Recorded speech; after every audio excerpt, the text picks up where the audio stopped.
بسم الله الرحمن الرحيم. الحمد لله رب العالمين، والصلاة والسلام على أشرف الأنبياء والمرسلين وعلى آله وأصحابه أجمعين ومن تبعهم بإحسان إلى يوم الدين، أما بعد. محترم بھائیوں اور دوستوں اور لائق احترام ماؤں اور بہنوں، پچھلے 2 جمعوں کی چھٹی کے بعد آج ہم درس حدیث پھر سے شروع کرتے ہیں۔ اس سے پہلے ہم کتاب الرضاع پڑھ رہے تھے، جس میں رضاعت کے مسائل بیان کیے گئے ہیں۔ تو ہم نے کتنی حدیثیں پڑھ لی تھیں اس باب میں؟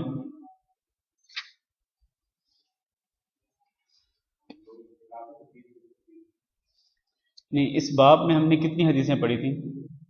3 حدیثیں۔ کیوں جی، کیا کہتے ہیں آپ؟ اس باب میں کتنی احادیث پڑھ لی تھی؟ ماشاءاللہ، طالب علموں میں سے صرف ایک طالب علم کو یاد ہے کہ ہم نے 3 حدیثیں پڑھی تھی، یا 2 کو، بس اس کے علاوہ باقی کسی کو یاد نہیں۔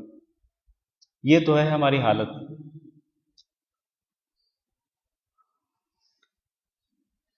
تو چوتھی حدیث شروع کرتے ہیں۔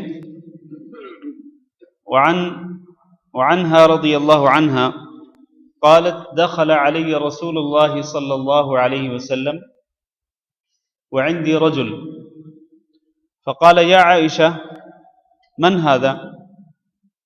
قلت أخي من الرضاعة. فقال يا عائشة انظرنا من إخوانكن فإنما الرضاعة من المجاعة. عائشہ رضی اللہ تعالی عنہ سے روایت ہے، انہوں نے کہا کہ میرے پاس رسول اللہ صلی اللہ علیہ وسلم تشریف لائے، وعندي رجل، اور میرے پاس ایک آدمی بیٹھا ہوا تھا۔ فقال یا عائشة من هذا؟ تو نبی صلی اللہ علیہ وسلم نے ایک آدمی کو میرے پاس بیٹھے ہوئے دیکھ کر پوچھا، اے عائشہ یہ کون ہے؟ قالت اخی من الرضاعہ، تو سیدہ عائشہ رضی اللہ تعالی عنہ نے وضاحت فرمائی کہ یہ تو میرا رضاعی بھائی ہے، جو میرے ساتھ بیٹھا ہے یہ میرا رضاعی بھائی ہے، یعنی میں نے اور اس نے ایک ماں سے دودھ پیا ہے، یہ دودھ پیتا میرا بھائی ہے۔ فقال، تو آپ نے فرمایا، یا عائشہ، اے عائشہ، انظرنا من اخوانکن، ذرا دیکھ لیا کرو کہ کون تمہارے بھائی ہیں۔ فإنما الرضاعة من المجاعة، کیونکہ رضاعت جس سے حرمت ثابت ہوتی ہے یہ وہ رضاعت ہے کہ جس سے بچے کی بھوک ختم ہو جائے، وہ رضاعت جس سے بچے کی بھوک ختم ہو جائے اس سے رشتوں کی حرمت ثابت ہوتی ہے، ورنہ عام رضاعت سے رشتوں کی حرمت ثابت نہیں ہوتی۔ یہ جو حدیث مبارک ہے اس میں حضرت عائشہ رضی اللہ تعالی عنہ نے ایک واقعہ بیان کیا ہے کہ رسول اکرم صلی اللہ علیہ وسلم ان کے پاس تشریف لائے تو ان کے پاس ایک آدمی بیٹھا ہوا تھا۔ تو حضرت عائشہ کے پاس ایک آدمی کو بیٹھے ہوئے دیکھ کر رسول اللہ صلی اللہ علیہ وسلم نے سوال کیا کہ عائشہ یہ کون ہے؟ اس سے ثابت ہوتا ہے کہ اگر کوئی شخص اپنی بیوی کے پاس کسی آدمی کو بیٹھے ہوئے دیکھے، اگر کوئی شخص اپنی بیوی کے پاس کسی آدمی کو بیٹھے ہوئے دیکھے یا کسی آدمی کے ساتھ اپنی بیوی کو گفتگو کرتے ہوئے دیکھے یا کسی آدمی کے ساتھ اٹھتا بیٹھتا دیکھے، تو اس کو چاہیے کہ وہ اپنی بیوی سے سوال کرے، یہ نہیں کہ وہ خاموشی دھر لے، زبان بند کر لے کہ نہیں جی کوئی بات نہیں، اس کا کوئی دوست ہوگا۔ ارے بھائی، آپ کی بیوی ہے، اس کو کس نے اجازت دی ہے کہ وہ اپنے کسی دوست کے ساتھ وہ گفتگو کرتی رہے؟ رسول اکرم صلی اللہ علیہ وسلم نے خاموشی نہیں اختیار کی۔ جب اپنی بیوی سیدہ عائشہ رضی اللہ تعالیٰ عنہ کے پاس ایک آدمی کو بیٹھا دیکھا تو آپ نے خاموشی نہیں اختیار کی، بلکہ پوچھا، یا عائشہ من ھذا، عائشہ بتلاؤ یہ کون ہے، وضاحت کرو۔ مطلب یہ ایک اجنبی آدمی ہے، تمہارا کوئی قریبی رشتہ دار نہیں ہے جس کو میں جانتا ہوں، تو وضاحت پیش کرو کہ یہ ایک اجنبی آدمی تمہارے ساتھ کیوں بیٹھا ہوا ہے۔ اور اس سے یہ بھی ثابت ہوتا ہے کہ جب اس طرح کوئی شخص کسی کو اپنی بیوی کے پاس دیکھے تو فوراً الزام نہ جڑ دے، بلکہ پہلے تحقیق کرے، جیسا کہ رسول اکرم صلی اللہ علیہ وسلم یہاں تحقیق کر رہے ہیں۔ سیدہ عائشہ پر فوراً الزام نہیں لگایا، بہتان نہیں باندھا، اس کو برا بھلا نہیں کہا، تانا نہیں دیا، بلکہ سیدہ عائشہ رضی اللہ تعالیٰ عنہ سے سوال کیا کہ عائشہ یہ کون ہے؟ تحقیق کرنا چاہتے ہیں آپ صلی اللہ علیہ وسلم، ہو سکتا ہے کہ کوئی قریبی رشتہ دار ہو اور مجھے معلوم نہ ہو، میں ایسے ہی الزام لگا دوں۔ تو یہ جو سوال ہے نا حضرت عائشہ رضی اللہ تعالیٰ عنہ سے رسول اللہ صلی اللہ علیہ وسلم کا، اس سے دو مسئلے ثابت ہوتے ہیں، اور دونوں میں نے بتلا دیے ہیں۔ پہلا مسئلہ کیا ہے؟ کون بتائے گا؟ پہلا مسئلہ کون سا ہے بھائی؟ کوئی تو بتا دیں جی۔ نہیں، پہلے جو میں نے بتلایا، پہلا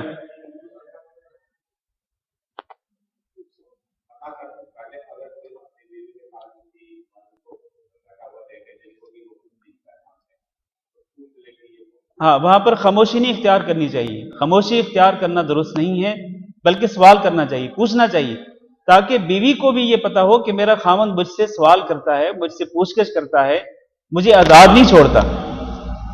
تو اس طرح بیوی کو آزاد چھوڑنا کہ وہ جس کے ساتھ مرضی بیٹھی رہے، جس کے ساتھ مرضی وہ گفتگو کرتی رہے، جس کے ساتھ آتی جاتی رہے، یہ اپنی زبان پہ چپ کا تالا لگا لے، یہ درست نہیں۔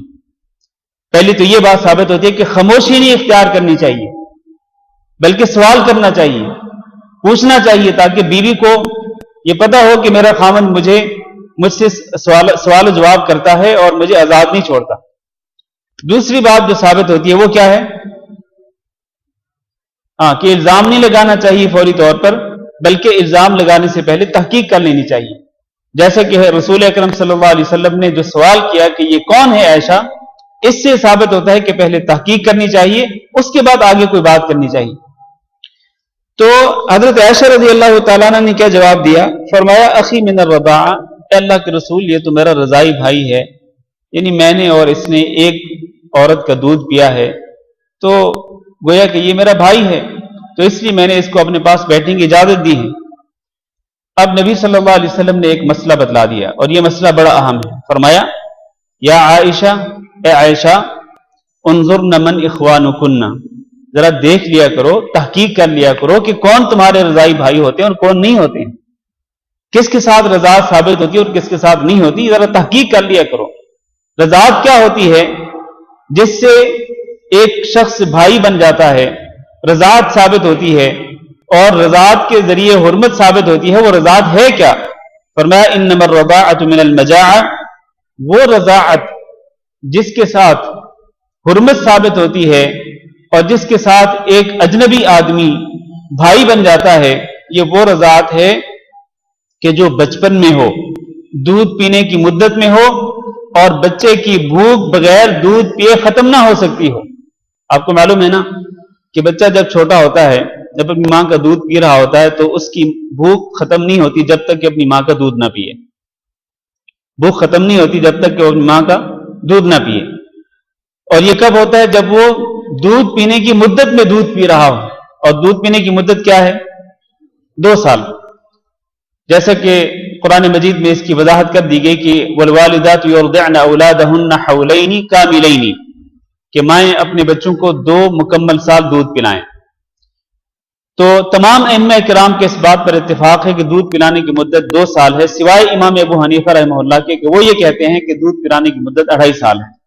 حالانکہ آیت کریمہ کے اندر بالکل وضاحت ہے، حولین کاملین، 2 مکمل سال دودھ پلائیں مائیں اپنے بچوں کو۔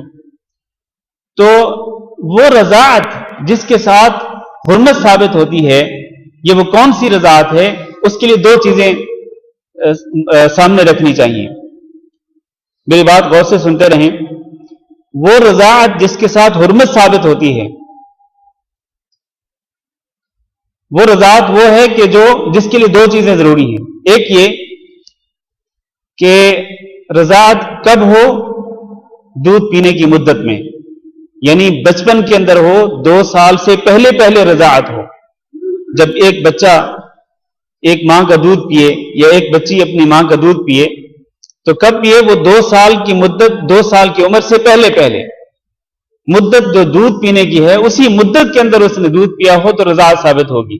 ورنہ اگر ایک بچہ فرض کریں 2 سال سے بڑا ہے، یا ایک بچی فرض کریں 3 سال کی ہے، 4 سال کی ہے، 5 سال کی ہے، فرض کریں ایک بچی 10 سال کی ہے، اس نے اگر آپ کی ماں کا دودھ پیا تو کیا وہ آپ کی رضائی بہن بن جائے گی؟ کیا کہتے ہیں آپ؟ نہیں بنے گی۔ کیوں؟ اس لیے کہ اس نے مدت رضاعت کے اندر دودھ نہیں پیا آپ کی ماں کا۔ یا فرض کریں آپ کی عمر 4 سال ہو، آپ نے کسی عورت کا دودھ پیا 4 سال کی عمر میں، تو اگر آپ نے 4 سال کی مدت میں دودھ پیا تو جس عورت کا آپ نے دودھ پیا کیا وہ عورت آپ کی رضائی ماں بن سکتی ہے؟ نہیں۔ کیوں؟ اس لیے کہ آپ نے جو دودھ پیا وہ مدت رضاعت کے اندر نہیں پیا، مدت رضاعت کے بعد آپ نے پیا ہے، تو رضاعت تب ثابت ہوگی جب آپ مدت رضاعت کے اندر دودھ پیئیں، تو تب رضاعت سے حرمت ثابت ہوتی ہے۔ یہ پہلی شرط ہے۔ دوسری شرط یہ ہے کہ دودھ پینے کی کیا کوئی مقدار بھی ہے؟ کتنا دودھ پیے تو رضاعت ثابت ہوتی ہے؟ اس سلسلے میں ائمہ اکرام کے درمیان اختلاف ہے۔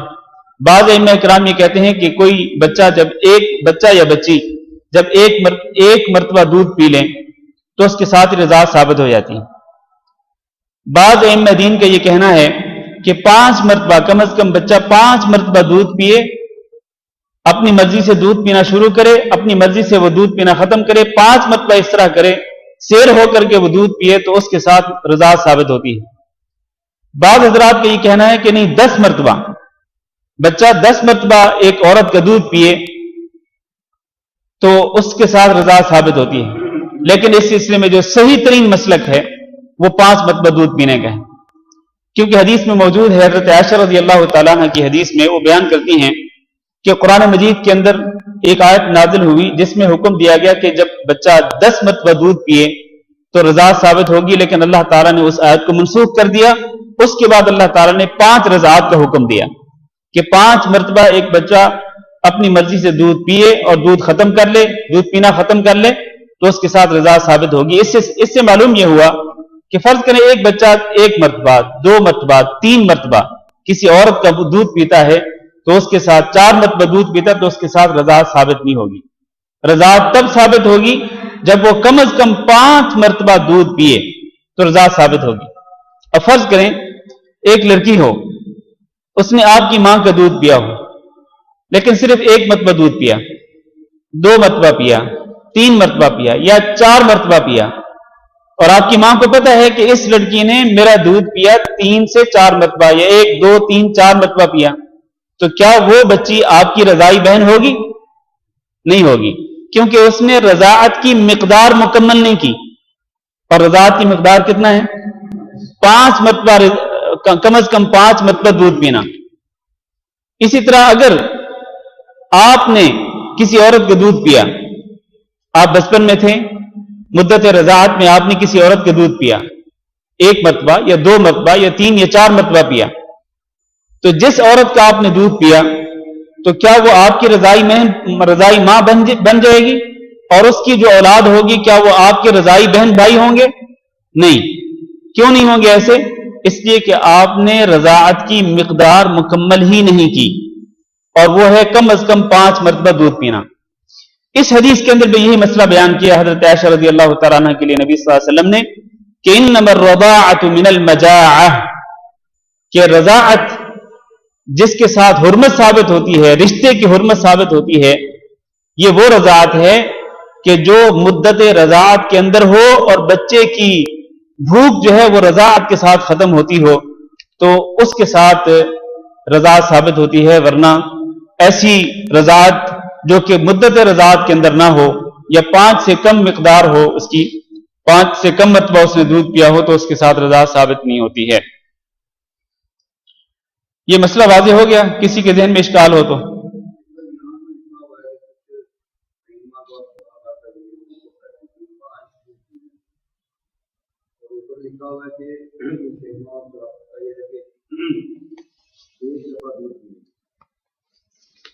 ہاں جی جی 5 گھونٹ، ہاں یہ جو 5 گھونٹ لکھا ہے نا، یہ گھونٹ کا لفظ غلط ہے، گھونٹ کی جگہ پہ 5 مرتبہ ہونا چاہیے۔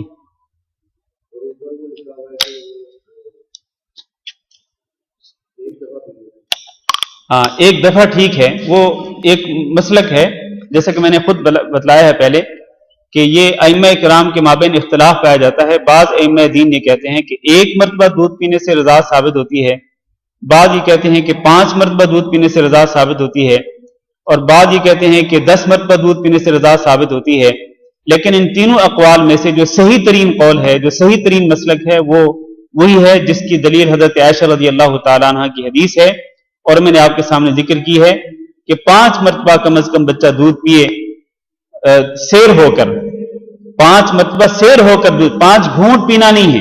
حدیث کے اندر جو الفاظ ہیں نا، وہ 5 گھونٹ پینے کے نہیں ہیں، بلکہ حدیث کے اندر الفاظ ہیں کہ 5 مرتبہ بچہ دودھ پیے، 5 مرتبہ، یعنی 1 مرتبہ بچہ دودھ پینا شروع کرے اپنی ماں کا، پھر اپنی مرضی سے دودھ چھوڑ دے، پھر اس کے بعد دوسری مرتبہ پیے، پھر تیسری مرتبہ پیے، پھر چوتھی مرتبہ، پھر 5ویں مرتبہ، جب اس طرح 5 مرتبہ وہ سیر ہو کر پیٹ بھر کر وہ دودھ پی لے گا اپنی ماں کا، تو اس کے ساتھ ہی رضاعت ثابت ہو جائے گی۔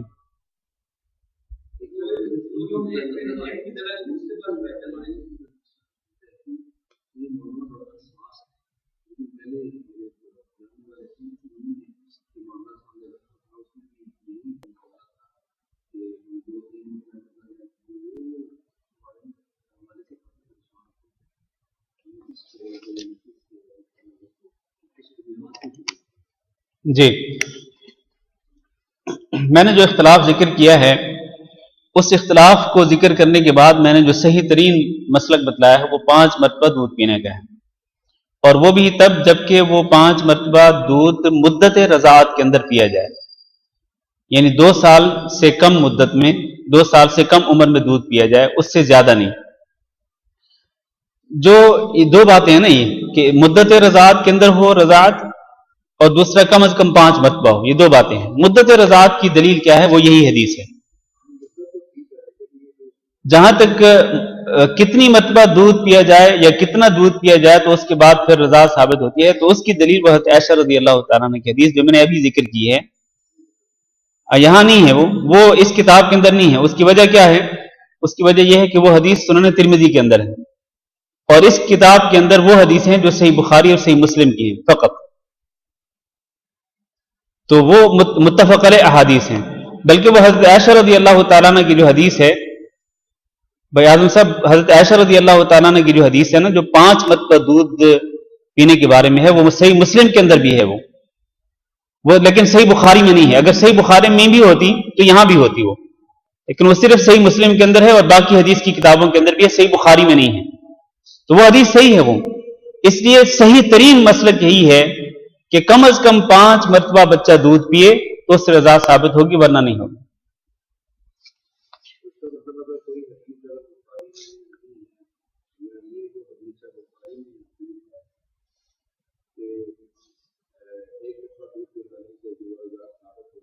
وہ کہاں ہیں؟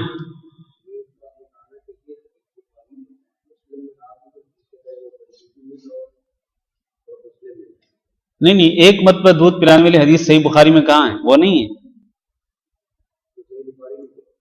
صحیح بخاری میں مقدار کے متعلق کوئی حدیث نہیں ہے۔ اچھا جی، اگلی حدیث پڑھیں۔ عن عقبة بن الحارث رضي الله عنه أنه تزوج يحيى بنت أبي إيهاب، فجاءت أمة سوداء فقالت قد أرضعتكما، فذكرت ذلك للنبي صلى الله عليه وسلم قال فأعرض عني، قال فتنحيت فذكرت ذلك له فقال وكيف وقد زعمت أن قد أرضعتكما، فنهاه عنها۔ حضرت عقبہ بن حارث رضی اللہ تعالیٰ عنہ بیان کرتے ہیں کہ انہوں نے شادی کر لی ام یحییٰ سے، جو کہ ابو ایہاب کی بیٹی تھی۔ فجاءت امۃ سودا، جب شادی ہو گئی تو اس کے بعد ایک کالے رنگ کی لونڈی آئی، فقالت، تو وہ کہنے لگی قد ارضعتکما، میں تو تمہیں دودھ پلا چکی ہوں، میں تم دونوں کو دودھ پلا چکی ہوں. یعنی جب تم دونوں چھوٹے تھے، تم میاں بیوی جب تم چھوٹے تھے تو بچپن میں نے تمہیں دودھ پلایا تھا، تو کس طرح تم ایک دوسرے سے نکاح کر چکے اور خاوند بیوی بن گئے؟ یہ کیسے ہو گیا؟ جبکہ میں نے تم دونوں کو دودھ پلایا ہے. جب دودھ پلایا ہے تو تم دونوں ایک دوسرے کے بہن بھائی ہوئے، رضائی بہن بھائی، تو اب تمہارا نکاح کیسے ہو گیا؟ فذکرت ذلک للنبی صلی اللہ علیہ وسلم. عقبہ بن حارث کہتے ہیں جب میں نے یہ بات سنی اس کالے رنگ کی لونڈی سے، تو میں نے یہ بات نبی صلی اللہ علیہ وسلم کے سامنے ذکر کی. قال فاعرض عنی، وہ فرماتے ہیں کہ نبی صلی اللہ علیہ وسلم نے مجھ سے اعراض کر لیا، مجھ سے رخ انور کو موڑ لیا. قال فتنحیت، چنانچہ میں بھی پھر نبی صلی اللہ علیہ وسلم کے سامنے آ گیا. آپ صلی اللہ علیہ وسلم نے مجھ سے رخ موڑا، مجھ سے اعراض کیا، میں پھر آپ صلی اللہ علیہ وسلم کے سامنے آ کر میں نے کہا فذکرت ذلک لہ، پھر وہی بات کہی. کیا بات کہی؟ یہی بات میں نے کہی کہ میں نے ام یحییٰ سے شادی کی ہے، لیکن ایک کالے رنگ کی عورت جو ہے اس نے کہا ہے کہ میں نے تم دونوں کو دودھ پلایا ہے.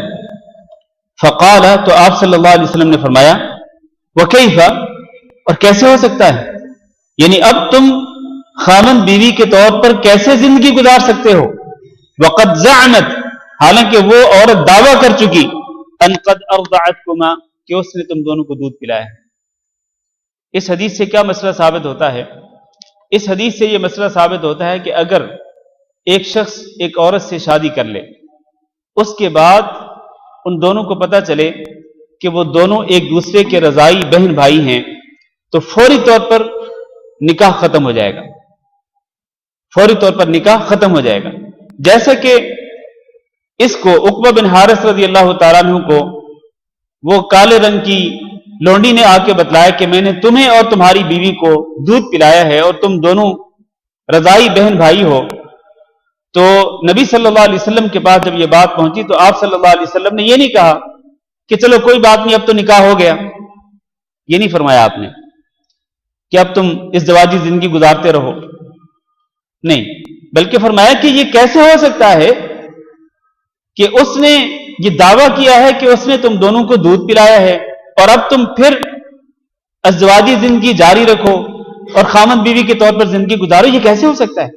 یہ نہیں ہو سکتا. تو نبی صلی اللہ علیہ وسلم نے فوری طور پر اس نکاح کو ختم کرنے کا حکم دیا. تو اس سے یہ ثابت ہوتا ہے کہ اگر واقعتاً اسی طرح ہوا ہو کہ خاوند بیوی کو کسی ایک عورت نے دودھ پلایا ہو اور اس کا پتہ چلے نکاح ہونے کے بعد، تو وہ نکاح فوری طور پر ختم ہو جاتا ہے. اگلی حدیث عن البراء بن عازب رضی اللہ عنہما، حضرت براء بن عازب رضی اللہ تعالیٰ عنہ روایت کرتے ہیں، وہ فرماتے ہیں کہ خرج رسول اللہ صلی اللہ علیہ وسلم یعنی من مکہ، رسول اللہ صلی اللہ علیہ وسلم نکلے مکہ مکرمہ سے. اور یہ کب کی بات ہے؟ یہ سن 7 ہجری کی بات ہے، جب نبی صلی اللہ علیہ وسلم نے عمرۃ القضاء کیا. عمرۃ القضاء کیا ہے کہ 6 ہجری میں جب نبی صلی اللہ علیہ وسلم اور آپ صلی اللہ علیہ وسلم کے ساتھ صحابہ اکرام عمرہ کرنے کے لیے جا رہے تھے، تو حدیبیہ کے مقام پر مشرکین مکہ نے نبی صلی اللہ علیہ وسلم کو اور آپ کے ساتھ صحابہ اکرام کو عمرے کے لیے آگے بڑھنے سے منع کر دیا. پھر اس کے بعد صلح حدیبیہ کے نام سے ایک معاہدہ ہوا تھا. اس معاہدے کی کئی شقوں میں سے ایک شق یہ بھی تھی کہ یہ جو عمرہ ہے اب یہ مسلمان یہ عمرہ کب کریں گے؟ اگلے سال کریں گے. اور اس کی کئی کنڈیشن تھیں، کئی شرطیں انہوں نے لگا دی. تو وہ جو اگلے سال انہوں نے عمرہ کیا اس کو عمرۃ القضاء کہا جاتا ہے، قضائی عمرہ.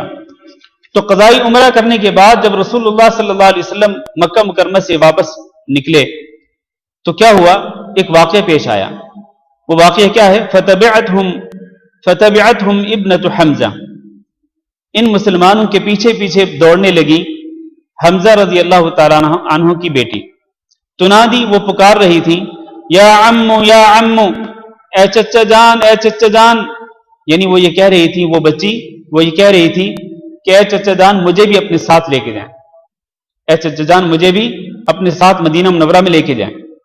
چنانچہ جب یہ معصوم بچی دوڑتے ہوئے آ رہی تھی اور چچا چچا پکار رہی تھی فتناولها علی، تو علی بن ابی طالب رضی اللہ تعالیٰ عنہ نے ان کو لے لیا، اس بچی کو لے لیا، فاخذ بیدہا، اور اس کے ہاتھ کو پکڑ لیا، وقال لفاطمہ، اور علی رضی اللہ تعالیٰ عنہ نے فاطمہ رضی اللہ تعالیٰ عنہ سے کہا، دونکی ابنت عمکی، یہ بچی تم لے لو، اس کو سنبھال لو، اور یہ تمہارے چچا کی بیٹی ہے، تمہارے چچا کی بیٹی ہے، لہذا اس کو تم اپنے پاس سنبھال لو۔ فاحتملتها، چنانچہ حضرت فاطمہ رضی اللہ تعالیٰ عنہ نے اس چھوٹی بچی کو اپنے ساتھ سواری پہ بٹھا لیا۔ اب مکہ مکرمہ سے مدینہ منورہ تک سفر رہا، جب سفر ختم ہوا، مدینہ منورہ پہنچ گئے، تو اب مسئلہ یہ پیدا ہوا کہ یہ جو بچی تھی، جو حضرت حمزہ رضی اللہ تعالیٰ عنہ کی بیٹی تھی، اس چھوٹی بچی کی پرورش کون کرے؟ اس کو کون اپنی گود میں لے اور کون اس کی پرورش کا ذمہ لے؟ چنانچہ 3 صحابہ کرام کے درمیان اختلاف ہوا۔ کہتے ہیں فاختصم فیہا علی وزید وجعفر، اس بچی کی پرورش کے بارے میں 3 صحابہ کرام نے اختلاف کیا، جھگڑا کیا۔ ایک علی رضی اللہ تعالیٰ عنہ تھے، دوسرے زید رضی اللہ تعالیٰ عنہ تھے، اور تیسرے جعفر رضی اللہ تعالیٰ عنہ تھے۔ 3 صحابہ کرام کے مابین جھگڑا ہوا کہ یہ جو بچی ہے اس کی کفالت کون کرے گا، اس کی پرورش کون کرے گا۔ چنانچہ قال علی رضی اللہ تعالیٰ عنہ نے کہا، انا احق بها، مجھے زیادہ حق ہے کہ میں اس بچی کی پرورش کروں، مجھے زیادہ حق حاصل ہے۔ کیوں؟ وہی ابنت عمی، کیونکہ یہ میری چچا زاد بیٹی ہے، میری کزن ہے، میری چچا زاد بیٹی ہے، تو اس کی کفالت کرنا میرا زیادہ حق ہے۔ وقال جعفر، اور جعفر رضی اللہ تعالیٰ عنہ کہنے لگے، ابنت عمی، یہ میرے بھی چچا کی بیٹی ہے، وخالتها تحتی، اور دوسری بات یہ ہے کہ اس کی خالہ میری بیوی ہے، اس کی خالہ میری بیوی ہے، میرے چچا زاد بیٹی بھی ہے اور اس کی خالہ میری بیوی ہے، تو اپنی خالہ کے پاس رہے گی، خالہ اس کو سنبھالے گی، اس کی پرورش کرے گی، لہذا میرا حق ہے کہ یہ میرے گھر میں رہے۔ وقال زید، اور زید نے کہا، بنت اخی، یہ میرے بھائی کی بیٹی ہے۔ بھائی کس لحاظ سے کہا؟ اس لیے کہ جب رسول اکرم صلی اللہ علیہ وسلم مکہ مکرمہ سے ہجرت کر کے مدینہ منورہ تشریف لائے تھے، تو آپ صلی اللہ علیہ وسلم نے انصار میں سے ایک صحابی کو لے کر اور مہاجرین میں سے ایک صحابی کو لے کر بھائی بھائی قرار دیا تھا، مواخات قائم کی تھی، بھائی چارہ قائم کیا تھا انصار اور مہاجرین کے درمیان۔ تو نبی صلی اللہ علیہ وسلم نے زید کو حضرت حمزہ کا بھائی قرار دیا تھا کہ زید اور حضرت حمزہ یہ بھائی بھائی ہیں، تو اس لیے حضرت زید نے دلیل پیش کی کہ یہ تو میری بھائی کی بیٹی ہے، بھتیجی ہے، تو اس کی کفالت اور اس کی پرورش کا زیادہ حق میں رکھتا ہوں۔ اب تینوں افراد نے دلیلیں پیش کی۔ علی رضی اللہ تعالیٰ عنہ کی دلیل کیا تھی؟ چچا کی بیٹی ہے۔ اور جعفر رضی اللہ تعالیٰ عنہ کی دلیل کیا تھی؟ چچا کی بیٹی بھی ہے پلس خالہ اس کی خالہ جو ہے وہ ان کی بیوی تھی۔ اور حضرت زید نے جو دلیل پیش کی وہ کہ بھائی کی بیٹی یعنی بھتیجی ہے، تو اس لیے اس کی کفالت کا حق انہیں ہے۔ اب جب جھگڑا ہوا اور ہر ایک نے اپنی اپنی دلیل پیش کی، تو یہ جھگڑا جا پہنچا رسول اللہ صلی اللہ علیہ وسلم کے پاس۔ تو آپ نے کیا فیصلہ فرمایا؟ فقضى بها النبي صلی اللہ علیہ وسلم لخالتها، نبی صلی اللہ علیہ وسلم نے فیصلہ فرمایا کہ اس کی پرورش اس کی خالہ کرے گی، یعنی جعفر کے حق میں فیصلہ کر دیا، جعفر کے حق میں فیصلہ کر دیا کہ اس کی پرورش، کیونکہ ان کے پاس دو دلیلیں تھیں، چچا زاد بیٹی بھی تھی ان کی، اور ان کی بیوی وہ تھی جو اس بچی کی خالہ لگتی تھی، تو اس لیے خالہ کے حق میں فیصلہ کر دیا، جعفر کے حق میں فیصلہ کر دیا۔ اب جب اور آپ نے فرمایا الخالۃ بمنزلۃ الام، خالہ ماں کے برابر ہوتی ہے، خالہ ماں کے برابر ہوتی ہے، یعنی خالہ کے لیے بھی وہی مقام و مرتبہ ہے جو کہ ماں کا ہوتا ہے، تو اس لیے اس بچی کی کفالت اس کی خالہ کرے گی۔ جب آپ صلی اللہ علیہ وسلم نے فیصلہ کر دیا تو اب خطرہ یہ تھا کہ کہیں ایسا نہ ہو کہ باقی دو صحابہ اکرام ناراض نہ ہو جائیں، تو آپ صلی اللہ علیہ وسلم نے دونوں بلکہ تینوں کی دلجوئی کے لیے آپ نے کیا فرمایا؟ ہر ایک کے حق میں ایک ایک بات کہی۔ چنانچہ علی رضی اللہ تعالیٰ عنہ سے کہا انت منی وانا منک، اے علی آپ مجھ سے ہیں اور میں آپ سے ہوں، اور یہ بہت بڑی بات ہے، اے علی آپ مجھ سے ہیں اور میں آپ سے ہوں، یہ بات کہہ کر علی رضی اللہ تعالیٰ عنہ کو خوش کر دیا۔ وقال علی جعفر، اور جعفر رضی اللہ تعالیٰ عنہ سے فرمایا، اشبہت خلقی و خلقی، اے جعفر تم تو بہت اچھے ہو، تمہارا یہ ظاہری صفات کے لحاظ سے بھی تم میرے مشابہ ہو، اور اخلاق و کردار کے لحاظ سے بھی تم میرے مشابہ ہو، شکل و صورت کے لحاظ سے بھی تم مجھ سے ملتے جلتے ہو، اور اخلاق و کردار کے لحاظ سے بھی تم مجھ سے ملتے جلتے ہو، یہ کہہ کر جعفر کو بھی خوش کر دیا۔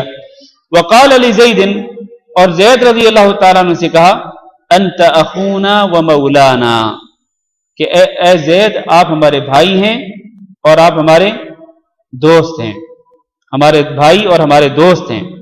تو اس طرح یہ بات کہہ کر نبی صلی اللہ علیہ وسلم نے حضرت زید رضی اللہ تعالیٰ عنہ کو بھی خوش کر دیا۔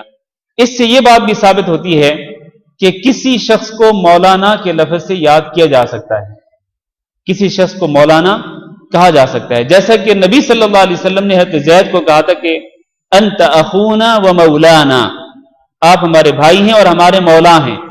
مولا کا مطلب کیا ہے؟ دوست، ہمارے دوست ہیں۔ تو اس معنی میں، دوستی کے معنی میں مولانا کا لفظ جو ہے وہ بولا جا سکتا ہے، اس میں کوئی حرج نہیں، جس طرح کہ عام طور پر کسی شیخ کے بارے میں مولانا کا لفظ بولا جاتا ہے احترام کے طور پر، اس میں کوئی حرج نہیں ہے۔ ہاں جی،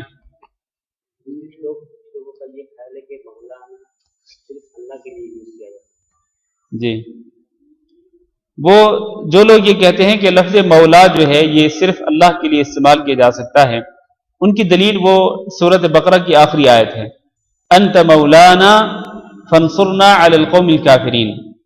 تو اس مولا سے مراد سرپرست ہے، سرپرست ہم سب کا کون ہے؟ اللہ ہے، اللہ کے سوا کوئی نہیں۔ تو اگر تو سرپرست کے معنی میں مولا ہو تو تب وہ لفظ جو ہے وہ صرف اللہ کے لیے ہی بولا جا سکتا ہے۔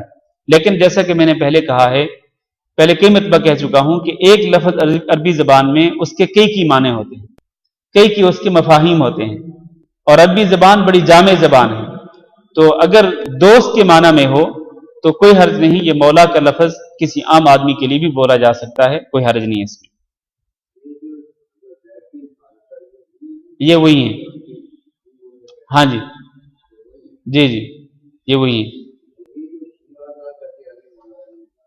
ہاں، وہ علی مولا اس لیے کہتے ہیں کہ ایک حدیث مبارک ہے، نبی صلی اللہ علیہ وسلم نے ارشاد فرمایا کہ من کنت مولاہ فعلی مولاہ، وہ حدیث درست صحیح حدیث ہے، وہ من کنت مولاہ فعلی مولاہ۔ اس کا ترجمہ کیا ہے کہ میں جس کا دوست ہوں تو علی بھی اس کا دوست ہے۔ مطلب یہ ہے کہ میرے ساتھ دوستی رکھنے کا تقاضا یہ ہے کہ علی کے ساتھ بھی دوستی رکھی جائے، میرے ساتھ محبت کرنے کا تقاضا یہ ہے کہ علی کے ساتھ بھی محبت کی جائے۔ تو یہ محبت اور دوستی کے معنی میں ہے، من کنت مولاہ فعلی مولاہ، کہ میں جس کا مولا ہوں یعنی جس کا میں دوست ہوں، جس کا میں محبوب ہوں، تو علی بھی اس کا دوست اور اس کا محبوب ہے، یہ اس کا صحیح معنی ہے۔ لیکن یہ حضرات جو کہ علی مولا کہتے ہیں، یہ دوسرے معنی میں کہتے ہیں کہ علی ہمارا وہ سرپرست کے معنی میں لیتے ہیں، اور اللہ معاف کرے وہ تو علی رضی اللہ تعالیٰ عنہ کو خدا مانتے ہیں، الہ مانتے ہیں، اور علی رضی اللہ تعالیٰ عنہ کی پوجا کرتے ہیں، اور یا علی مدد کہہ کر کے وہ علی رضی اللہ تعالیٰ عنہ کو مشکل کے وقت پکارتے ہیں، تو ایسے جیسا کہ وہ علی رضی اللہ تعالیٰ عنہ کو اللہ سمجھتے ہیں، الہ اور معبود سمجھتے ہیں۔ تو اگر وہ علی مولا وہ اس سرپرست کے معنی میں کہتے ہیں تو وہ کہنا بالکل غلط ہے، وہ درست نہیں ہے۔ حدیث جس معنی میں ہے وہ اسی معنی میں ہی رہنی چاہیے، اور وہ دوستی اور محبت کے معنی میں ہے، جس طرح میں نے پہلے وضاحت کی۔ ہاں جی، کسی بھائی کا سوال ہو تو کر سکتے ہیں، ورنہ اگلا باب شروع کریں۔ ہاں جی، کتاب القصاص۔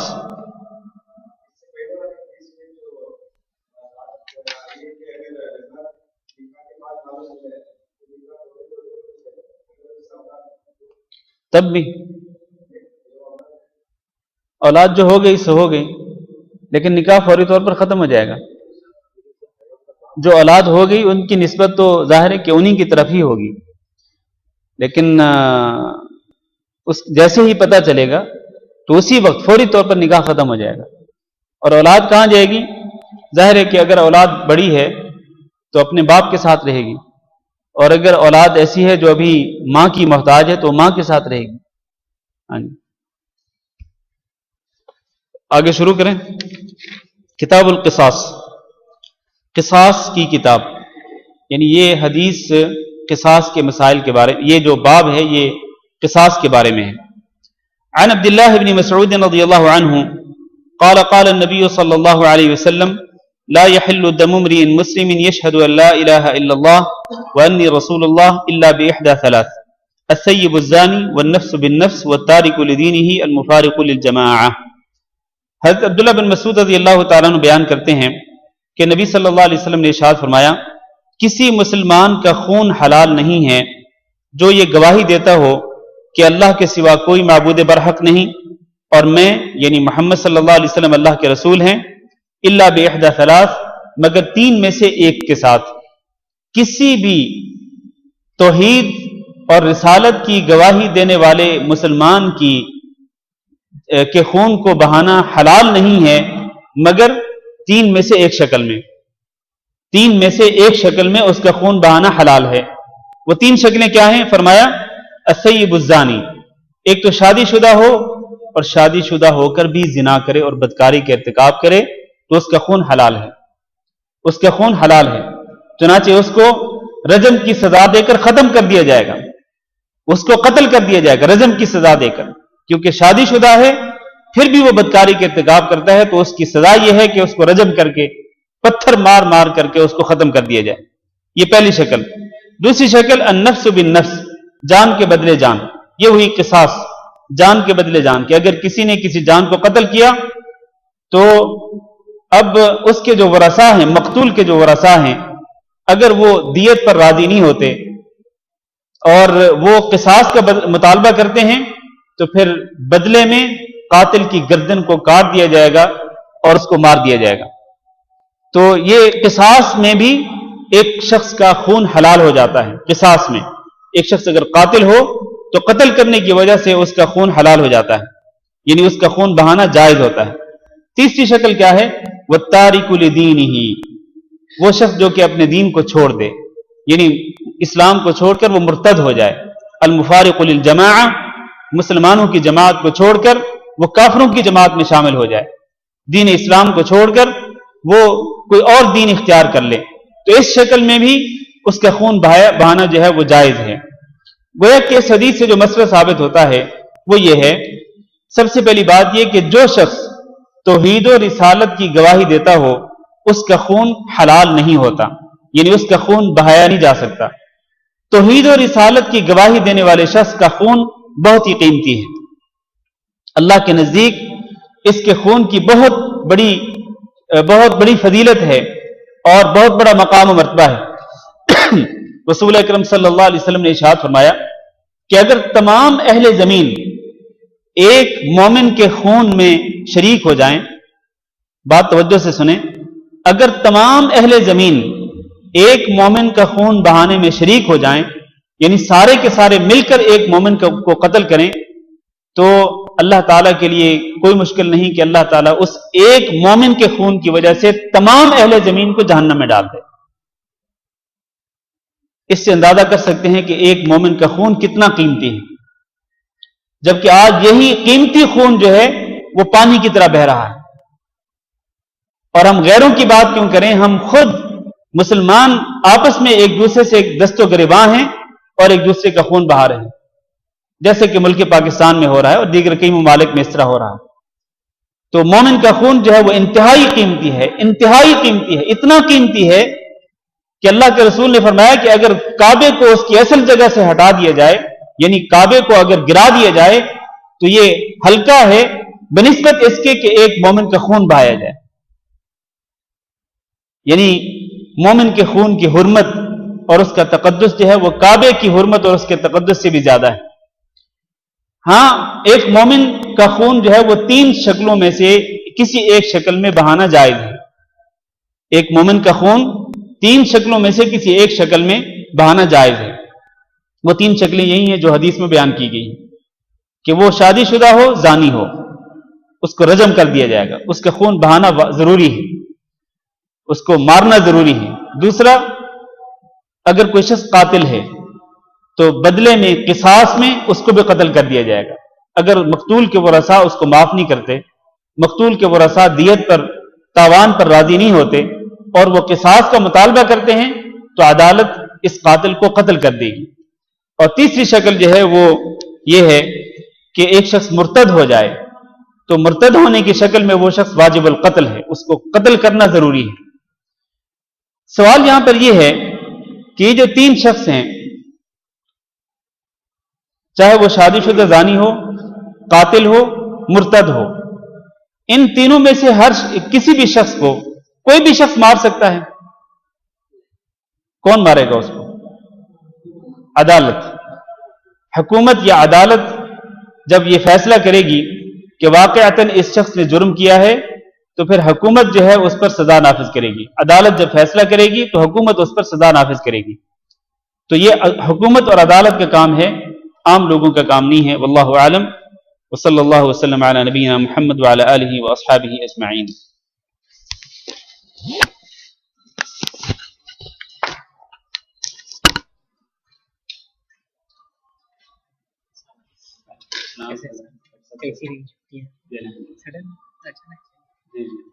کچھ کام تھا جی اکیلا اور خیریت